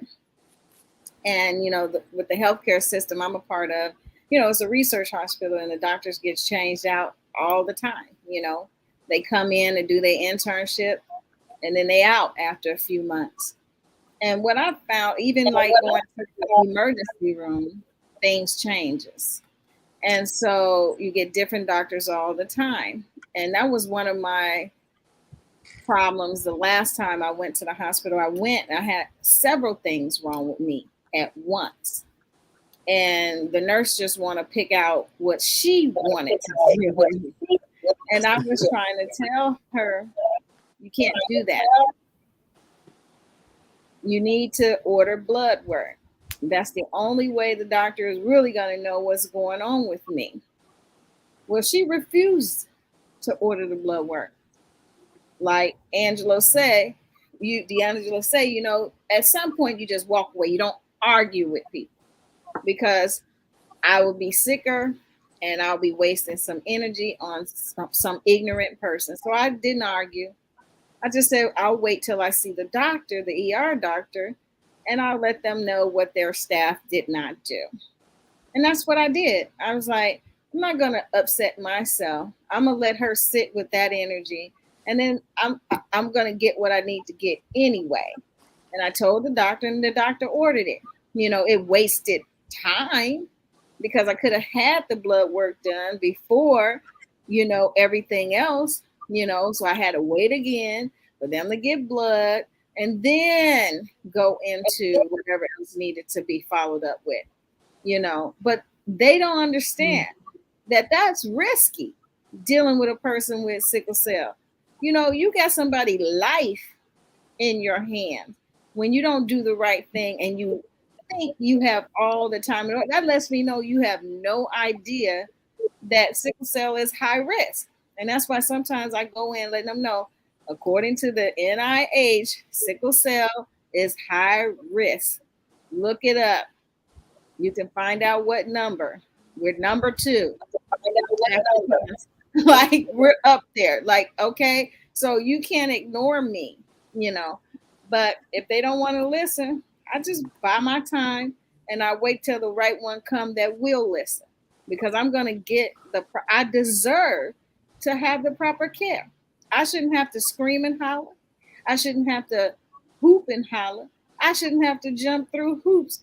I shouldn't have to do anything to convince you that I'm in pain. I should be able to come in calm if I want to because I've done some meditation and I don't want to be in a lot of pain and I put myself under subjection to not be in a lot of pain while I'm seeking help. That's my prerogative.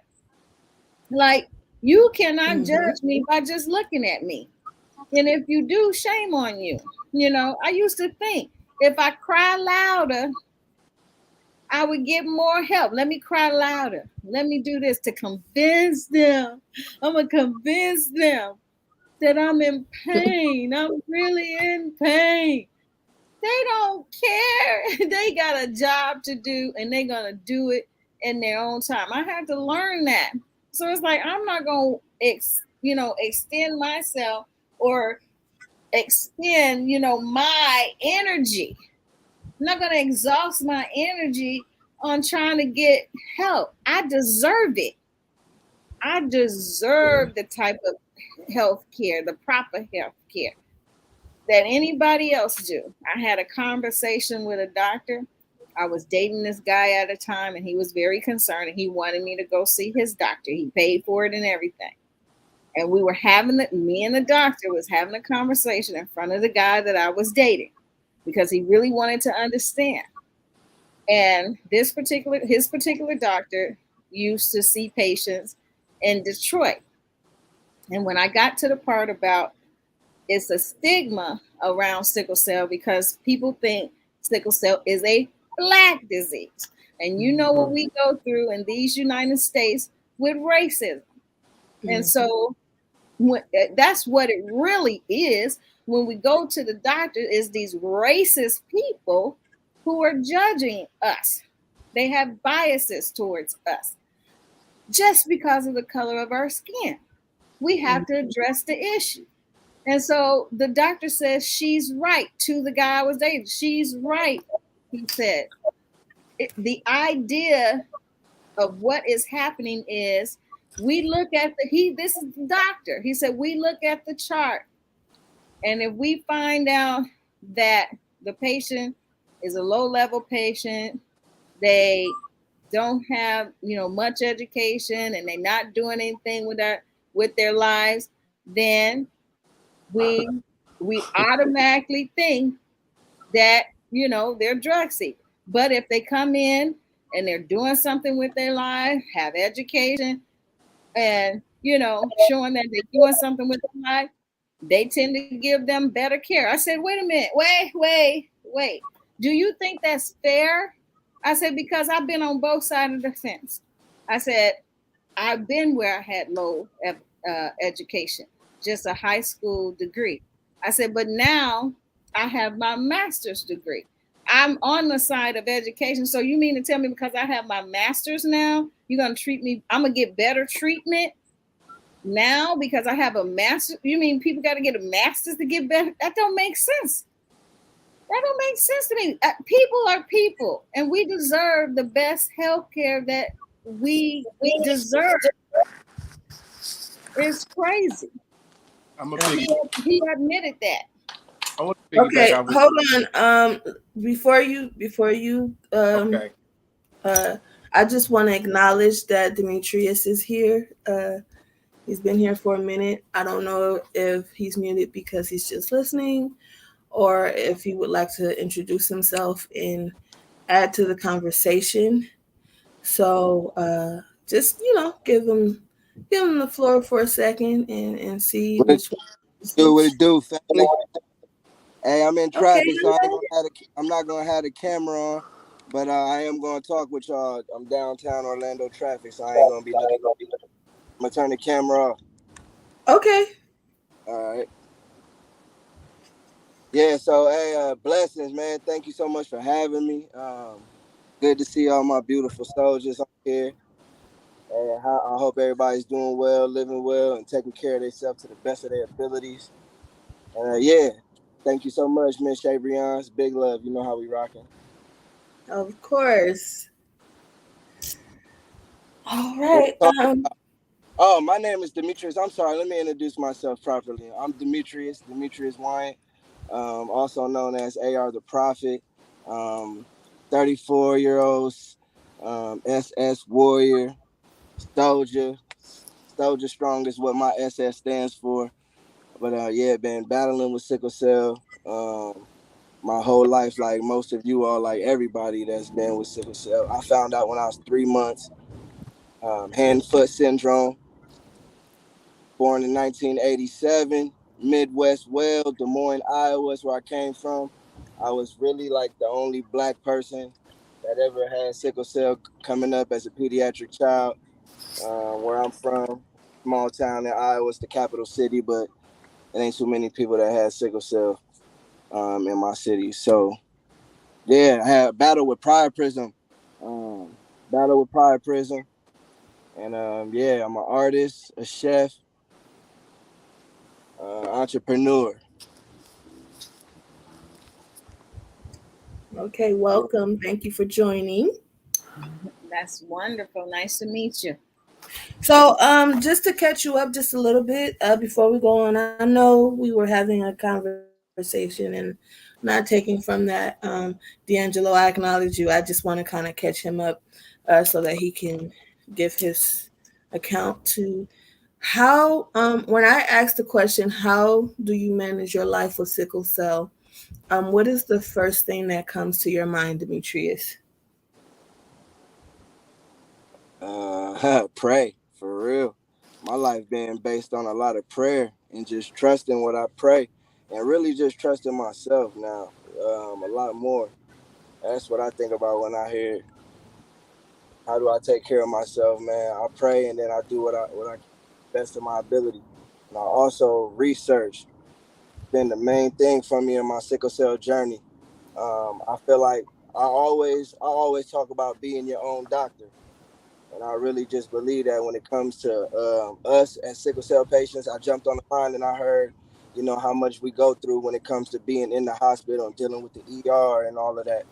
But I've also learned on this journey for the past 3 years, 4 years, that you really got to become your own doctor and you got to trust yourself with everything that you're reading when it comes to what's healthy for your body. And a lot of us, we grew up on the American diet, and the American diet is what's always keeping us sick and in the hospital. So it's a lot of stuff that you got to change and you got to research yourself to understand the body because we not different. Sickle cell is it's a blood related disorder. It's a chronic pain and it's also a chronic fatigue illness. So we always got to play catch up and we always got to stay a step or 10 above everybody else. So we can't just do how we feel when we feel. We got to be on a consistent basis in order to heal and be able to live well with sickle cell. Your whole live it and the way you eat and the way you entertain what goes on in your life. For me, that all has to be in shape on a consistent basis, on an everyday basis. If not, we always going to remain sick because our body lives at a hemoglobin lower than what a normal person, half of what a normal person is. So we just got to do what we got to do mentally, physically to take care of the body, and it's got to be consistent. So research has been the key in me understanding that. The more and more I learn about my body and what I need to fuel it and what I need to eat and drink to be able to live well with sickle cell is what I think about when I think about how to manage my sickness, how to manage my sickle cell. Reading and research. Okay. And well, so you've explained, how you manage your sickle cell, in which ways you manage your life with sickle cell. But how can you just think of a few ways that you hold yourself accountable to that? Absolutely. Yeah. Okay. Self-discipline. You got to learn to be able to be strong for yourself, and that's how you hold yourself accountable. Self-discipline is something that you have to work on as well. It takes a lot of mental strength to be able to say, okay, I'm a fast for 10 days. I'm gonna do this for a certain amount of time and give up something that you're so accustomed to. So, yeah, that's the thing. Just that, and as well as, can you ask the question? Can you repeat the question one more time? Just ways that a few ways that you um I'm sorry, hold yourself accountable. I don't know why. A few ways you hold yourself accountable. For me, Hmm. I always, I call myself AR the Prophet because I always like foretell my goodness. And the way I do that is I speak things into existence before I even see them or I even know that they, you know what I'm saying, gonna happen because I just, that's just the type of faith that I have. So that's how I hold myself accountable. I speak things into existence. So I always knew from a kid that I wanted to be healed with sickle cell. But when I was young, we did the bone marrow. You know what I'm saying? That didn't work. I wasn't a candidate for that. And I felt like it wasn't going to be through no gene therapy or no stem cell or anything like that when it came to healing myself. It was going to be about what I did and how much self-discipline I had and what I could do to change up the way that I eat and clean up my whole life. A lot of stress and all of that, meaning, relationships and everything that you just gotta sometimes just let go, just because of your health for sickle in the name of sickle cell. And that's how I hold myself accountable. Because one thing about me is I despise the hospital. That's one of the worst places. I look at the hospital like jail. Like that's the closest thing to prison for a sickle cell patient. And listen, man, I never want to go there. So I gotta always keep myself in that type of mind frame where, hey, you gotta do this so you can stay well. You gotta do this so you can't, get sick. You gotta. That's what it takes. That's how I hold myself accountable. It's a lot of self talks and it's a lot of affirmations and just saying what you are instead of what you feel like. It's what you instead of what you see. I'm in the mirror and I'm encouraging myself. It don't take too many people around me that need to do it because I'm that for myself. And I understand that we all go through this illness and we feel like it's a lot, and really it plays a lot on our mental, especially when you enter your 30s and you still get sick. But when you get out of the hospital, you can feel how real the pain is. You done lost so much weight and you like, man, this is a real life sickness. But people don't understand the bounce back. But at the same time, we got to keep our mental strong and we got to hold ourselves accountable, knowing that we got to stay strong for ourselves. We can't trust and depend on the medical staff and the medical system, because they treating everybody like what they know about sickle cell the same way. And that's not the case for sickle cell. You have to learn sickle cell from your own body, from each patient. And the best way that you can do that is to study thyself, you know what I'm saying, and research yourself and see what your body needs to thrive and live well without the doctors. The doctors is not in place for us to help us.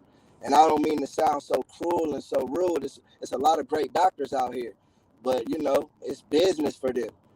This is our lives, and we wonder why when we go to the hospital, we feel so belittled and so hurt, and so what I'm saying, like so taken advantage of and not listened to, and no communication, and but man, that's why you hold yourself accountable, trust yourself with your healing, and just do the things that you got to do to stay well. That's what I've been doing, and I'm telling you, it works. It really works. If I can do it, you could do it. Because I've been through some fiery furnaces with sickle cell, man, and I came out dancing. You understand what I'm saying? And I'm still here. I'll be 35 in a couple of weeks, in about 3 weeks, and it's just a blessing because I just caught COVID. I had COVID May 31st. And man, it was rough. I haven't been sick for 3 years. No hospital, no blood transfusions, no pharmaceuticals, no treatment. 3 years out of the hospital. And then I ate out. I'm a chef. I ate out. I was on my way to Baltimore and I ate some bad food and I got sick. Caught COVID, got some type of bacteria in my blood. And man, I just really understood that I just can't eat like the regular average human being eats in America. I can't eat that way. My body can't tolerate so many other all this other processed food and all this stuff that, old grease and dirty grease from restaurants. Man, you got to take all of that in accountability when it comes to your body, because our body is made up of blood. And what's going on is your blood already ain't half right. So when you start putting foods into your body that break down the wrong way, that's what causes inflammation. That's what's causing pain. So the main thing for us is we got to change up the way we eat and the way we put stuff in our body. Like all them, snacks and, candy and all that artificial sugar and all that, that's what's breaking down into inflammation in our bodies. That's why we be having so much pain. And I can tell you a fact of that because I've studied it inside out, not only through books and reading it, but on myself. And it's all within the food and how we eat. So if you can have enough self-discipline to check yourself and clean up your living, the way you eating, I don't like to say diet because we ain't dying, man. As long as you getting information and you can breathe and you trying to better yourself with what your situation is, you living. It's a living. So we living. We got to thrive that way, and we got to eat the right way and eat the things that we're supposed to eat and consume. That way we can live well with sickle cell, because it's all about nutrition. Nutrition. That's what our body is depleted of. That's why our immune system is so weak, because we're so deficient in so many things. That's why it's good for us to understand herb and become herbalists. Every person with sickle cell in this day and age should be a herbalist. They should understand herbs as medicine. We need to understand that fruits and vegetables, raw, cooked sometimes is, what we need. These are the things that we need to thrive. Water, more hydrating fruits, watermelons, melons, cantaloupe, honeydew, cucumber. All of these things, we got to understand that ginger and turmeric from the root is the things that support the immune system and fight off inflammation naturally. But we got to get past the taste of these things and understand the benefits from them. And trust me, it is not easy. I grew up. Hey, I'm from America, man. I'm from the beef and the corn state. I've been eating wrong my whole life. But now, you just got to have that self-discipline to clean it up. And when you can do that, you can live well with sickle cell. And that's a guaranteed fact. With any disease at that, with any sickness, the main reason that people are sick is because what they consume.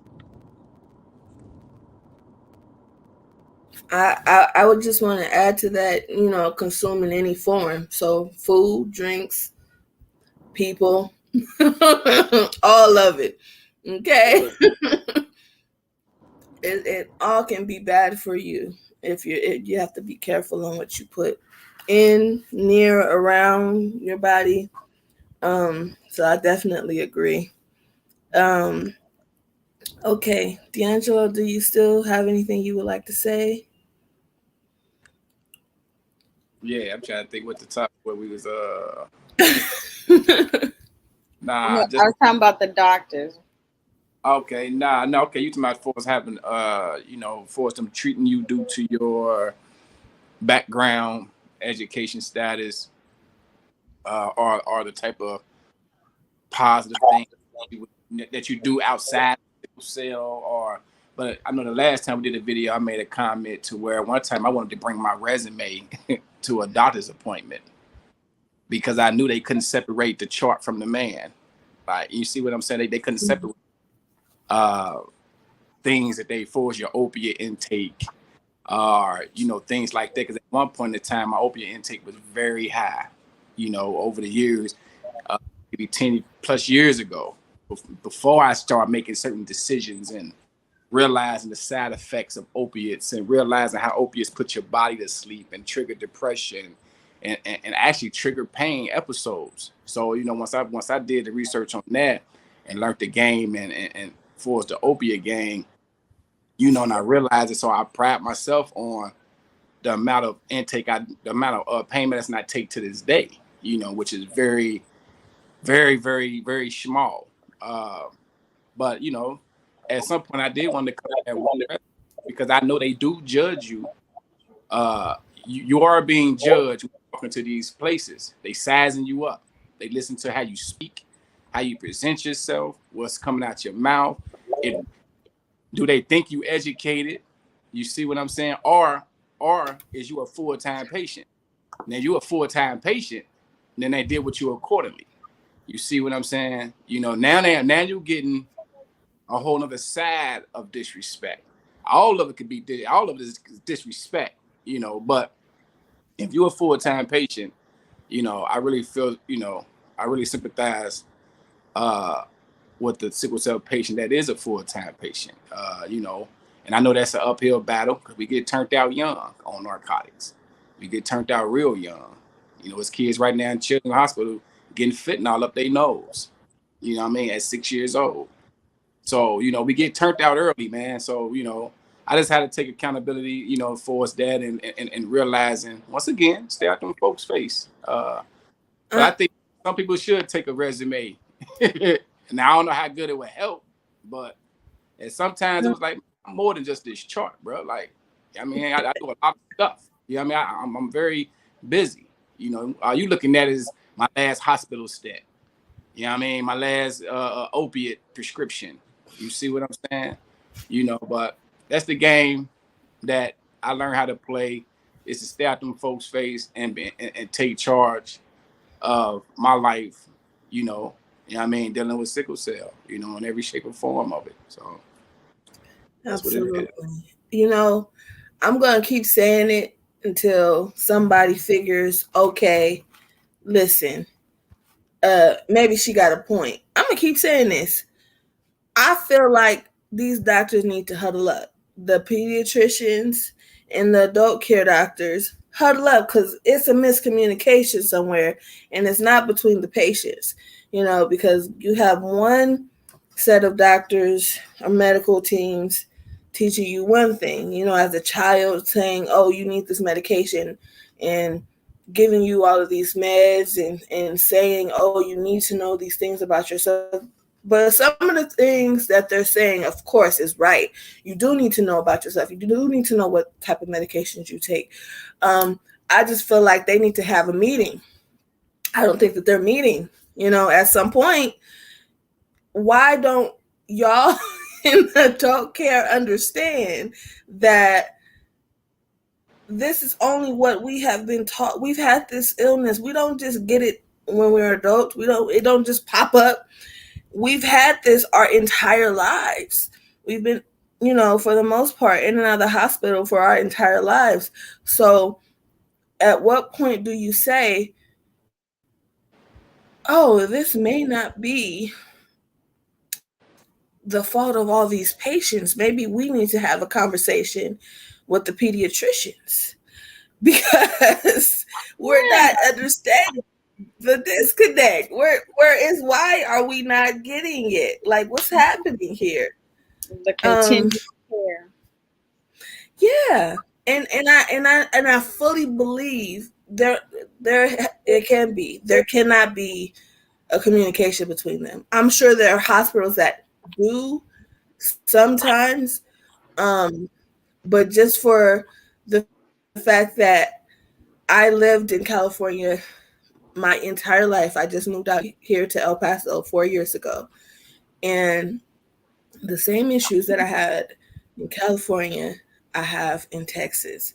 The fact that the same issues that I'm having, the person in Alaska could be having, or the same issues that Demetrius could have had out in Florida, Master could have had in Chicago. It's all over.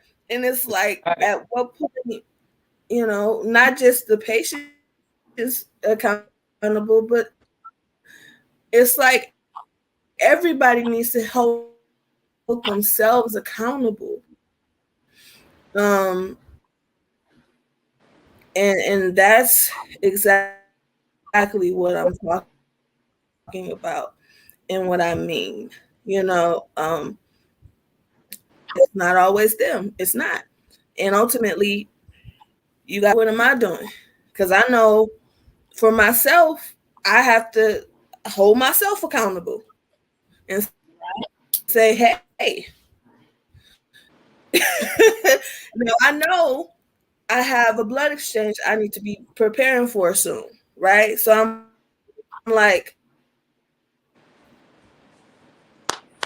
okay, I got it. I'm moving fast. I got all this. I have to take a little step back from everything else that I have going on to care for Shay, to care for my health, to say, okay, now it's time to refocus my energy on the places that I need to help me and myself with.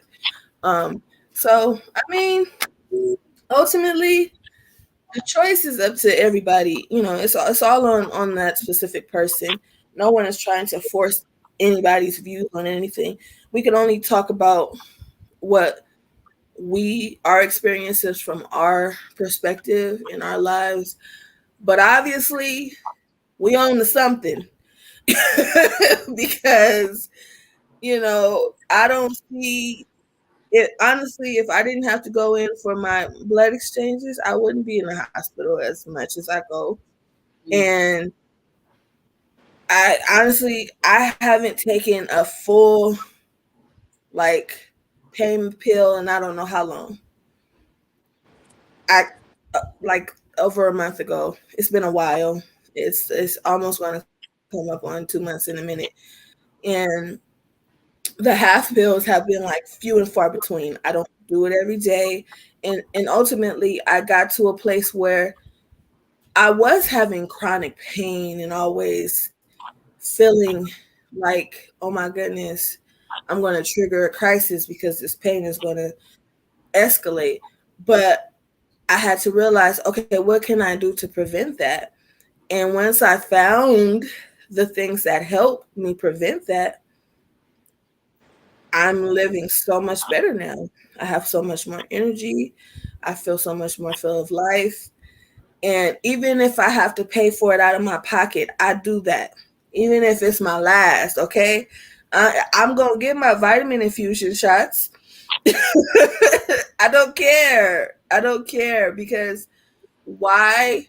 Because I know it helps me. And I know I can have a quality of life. I can live and not just exist when I take care of myself, when I eat right. I know that when I go to the store and I'm spending hundreds of dollars and I'm getting like not nearly as much as I would receive if I just went and got all the junk in the world to put in my fridge and my freezer, then that makes a difference. That matters. So, I mean, I just want to thank you all for coming. And if you all have anything you want to say or add, now is the time. Okay. I'm gonna add my 2 cents before we get out of here. I just want people to know pain management is more than a narcotic. Mm. Um, pain management, you know, could be scenery, company. Uh, I got a therapy dog, so use pain management, distraction. I learned the sickle cell distraction is key as much as possible, positive distraction. But just know that, man, pain management is more than a narcotic. Let them tell you, there's other ways you can deal with your pain, your physical pain and your mental pain. So, know that. That's it. Okay. I want to say, I don't care what hospital I go to in America, what emergency room I go to in America. Like when that doctor come in, I ask them, "Are we treating sickle cell today, or are we treating Master Burt?" And that's just the thing for me. And I gotta see what they gonna say, because if they tell me that they only want to know sickle cell, then you need to give me somebody who want to learn about my sickle cell. Because my sickle cell might not be like the last person that you had who was in here, and you might try to treat me like that person. So Yes. I need you to get to know a little bit more about me. Even to a point where when I was in Kentucky one time, like I had to literally call my hematologist to let him talk to this guy, because this guy he was so adamant about giving me a blood transfusion, and that's not what I do, So uh, I actually he was talking about if I didn't take it, he was gonna put me out the hospital and all this stuff, and yeah, it was a situation where my hematologist told him, like, no, you're gonna let him sit there for another day. He only need another day or two and he'll be gone. And sure enough, I was gone. That next 2 days it was like so. Yeah. If you don't know me, I'm gonna call the person that do know me, or you can get to know me. But we not just gonna just treat sickle cell just as a whole, like it's all the same thing. Right. Like no, Yeah, they got to follow your protocol, like my yeah, protocol. It's like I can't take as high dosage as others, and I have to, yeah, that's too much for me. Let's just start yeah. with 1 milligram, or whatever, and to each his own that way, because I trained myself so much to not go into pain crisis. So I'm very sensitive to the narcotic that the hospital give. So I'm good. And I My take whole pride thing, in that. yeah, my whole thing is to get out of the hospital. So I've been telling them I can't stay here. I got a life to live. I Okay. got I got things to do. I'll be like, I got my child waiting on me. I can't be here. What y'all talking about? Yeah, I'm not here just for fun. you know, This is not fun. right. So yeah. Um, I just want to say thank you again, Shay, for inviting me to another amazing platform. And I hope that what I said didn't offend. I wasn't trying to offend anybody. I wasn't trying to tell a story to outshine nobody. I wasn't trying to make people feel bad. But if you do, check it out. Ask yourself, why Wow. you getting upset? Ask yourself, because there's something there, you know. And yeah, with that, that's it. That's all I have to say. All right. Anyone else? Hey, big love, man. Thank y'all so much for having me. It's always good to, man, get on these calls and chop game like this with our fellow soldiers and our warriors, man. This is what we need. It's therapeutic. This is what keep us well right here. And yeah, shout out to Master Bird. I didn't even get to see who was all on here. What it do? What What's it up, do? bro? What's up, bro? Everything is blessed. Hey, is that D'Angelo? Oh, brother. Yeah. What's going on with you, King? Hey, say, man, I like what you said. Pain management is more than narcotics, man. That's real deal right there. Gotta And say yeah, that. that's real for us as black men, for real, because we have a higher tolerance than most, so we end up with the whole book. Man, I was taking 180 milligrams of narcotics, man, and was able to stop taking all of that, wean myself off of all of that, but it was definitely some work, and it definitely was uncomfortable, but it can happen and it can't be done. So, man, hey, pain is pain, though, man. What people don't understand is I tell people, just because I was able to wean myself off of that, don't mean that when I'm in pain that I don't take that. I'd rather take the narcotics that I have at home than to go to the hospital and get pumped up. Feel what I'm talking about? So Yeah. it's all about judgment, man. Just one thing I know is walking around every day with 180 milligrams of narcotic in you, man, you a zombie. So I just had to switch up my lifestyle, man. And man, man, more than narcotics, man. That's real deal. That's a whole movie and a book. You hear me? Yeah, gotta say That's that. a whole Good you series. hear me. But yeah, so thank you so much, Shabreon. Much love to all of y'all, man. Stay strong, live well, keep fighting, baby. It's love. Hey, my album come out July 21st on my birthday. And you can pre-order it tomorrow everywhere. High Power. It's an amazing body of work, man. I tell you, this is my favorite body of work. It's it's on that level, man. So tap in with it. I'll be sharing it, all of that, Awesome. promoting the month of July. Yeah. Okay. I'm looking It forward be to on that Apple album. Music too, bro. Oh yeah, absolutely. All my Oh, okay, music there. cool. I got over 200 songs out, man. Y'all check me out. It's so much more to come, man. Hey, I'm living in my purpose, and I'm thankful that I'm able to make the music that I'm able to make. Cause not only is, man, first and foremost, it's touching me and it's changing my life. The stuff that I'm writing, you feel me? Like I'm a fan of myself, man. So I Yeah, know how that much work. pain song stay in my that pain song in my rotation. Appreciate that, man. Definitely, Appreciate it's definitely in my That's one rotation. of Nyla's favorite songs, Pain. Yeah, it's in my rotation for real. Yeah. appreciate that. Okay. Omika Love. came back. Oh, go ahead. I'm sorry, Demetrius. I'm sorry. Go ahead. Nah, I'm good. I was done. I was just saying big love. Y'all take care. I'm about to have to jump off. Y'all done? Yeah, I'm out of here myself. Y'all be easy. All All right, right. yeah. Go ahead and feel free to end when you're done. I just know Mika came back. I just want to thank all of you What up, homie? amazing people and advocates and just you're just wonderful and amazing. I thank you so much, especially you through men, because I know it's real hard to get more than one at a time This was sometimes. good. This was good. I was so excited to see all the men here. This was really good. Yes, so I just want to give y'all a special shout out because that really, it means a lot to me that you're here, and I know the three of you have no problem speaking up and speaking out. You do it often and you do it well. So I just want to, commend you and thank you so much for doing that because I know that you're inspiring me, but I know also you're also inspiring to the younger men that's coming. I'm pretty sure you're inspiring to all men with sickle cell to speak up and speak out.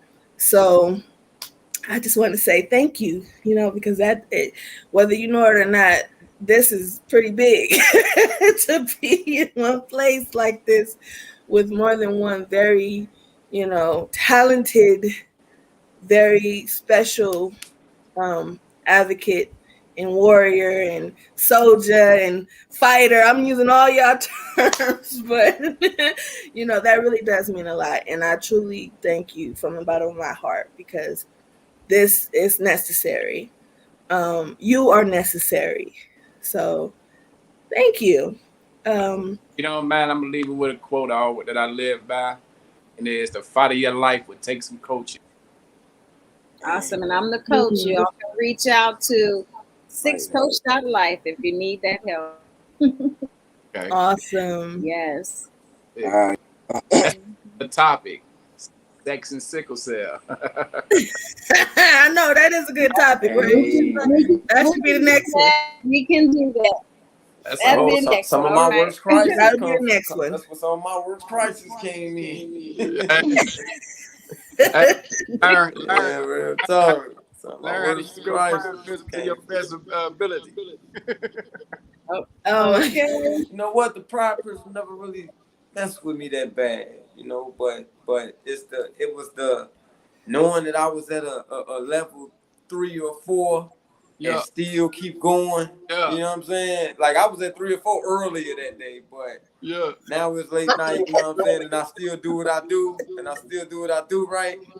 And Up to an I 8 or 9 mean, the then. way the way that the way that that go, from what I was told, is that I'm already stickling, and when I'm in action, I'm just making more bad sales, because I've been raised my blood pressure.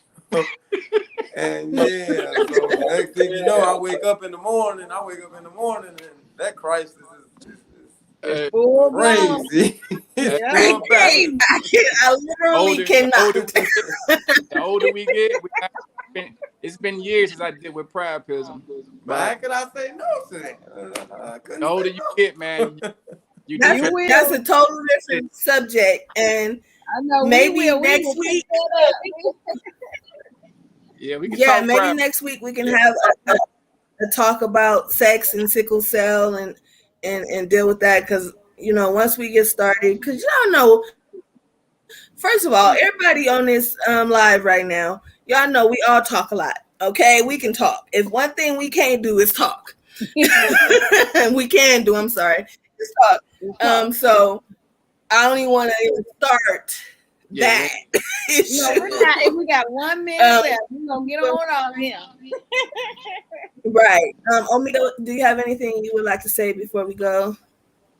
No, I was just gonna say I've been trying to insert that conversation into the community You for a really while low. now. Can you hear me? Yeah, much better. I was just saying that I wanted to insert that conversation into the community for a while, so I'm down for the conversation.